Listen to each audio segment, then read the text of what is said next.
श्यामला पहिला मुलगा आणि आता दुसरी मुलगी झाली. आपले चौकोनी कुटुंब पूर्ण झाल्याचे समाधान दोघांच्या चेहऱ्यावर दिसत होते. 2 दिवसांनी दवाखान्यात सारिकाला अचानक रक्ताची उलटी झाली आणि तिने तिथेच जीव सोडला. श्यामला काही कळेना असे कसे झाले, काय झाले.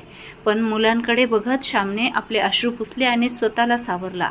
मुलगा होता 4 वर्षाचा आणि आता हे 2 दिवसाचं पिल्लू घेऊन त्याने बायकोचे सर्व क्रियाकर्म छातीवर दगड ठेवून पार पाडले.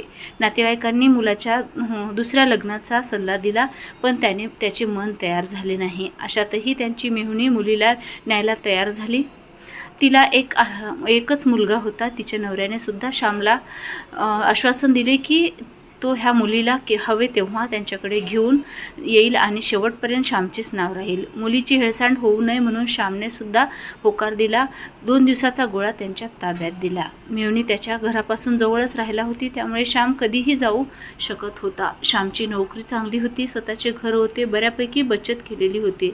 त्याला आर्थिक अडचण अशी काहीच नव्हती. पण बायकोच्या अचानक जाण्याने वरवर पाहता दखल दाखवत नसला तरी मनातून पार खचून गेला होता. मुलगा अभ्यासात खूप हुशार होता. त्याचे शिक्षण व्यवस्थित व्हावे म्हणून श्यामने त्याला 5वीत गेल्यावर एका चांगल्या बोर्डिंग स्कूलमध्ये टाकले. मुलाला एकटे नको वाटायला म्हणून तो दर शनिवारी रविवारी त्याला भेटायला जायचा. बघता बघता 15 वर्षे झाली. मुलगी आता श्यामसोबत राहत होती. तिचेही पुढचे शिक्षण चालू होते. तिला इंजिनियर व्हायचे होते आणि मुलाला डॉक्टर व्हायचे होते. वडिलांच्या ओढीने मुलगी बाबांसोबत राहायला आली. मुलाला मात्र घरी राहायला आवडत नव्हते. तो सतत बाहेरगावी राहूनच पुढचे शिक्षण घेत राहिला.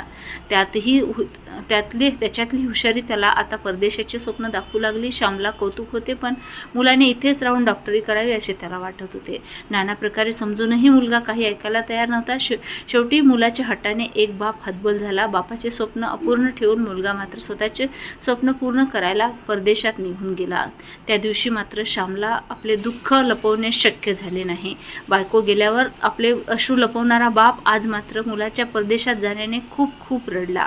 मुलासाठी त्याने आपल्या सहचरणीच्या जाण्याचे दुःख मनामध्ये दडवून ठेवले होते. तो मुलगा बापाच्या त्यागाचा जराही विचार न करता खूप सहजतेने खूप दूर निघून गेला.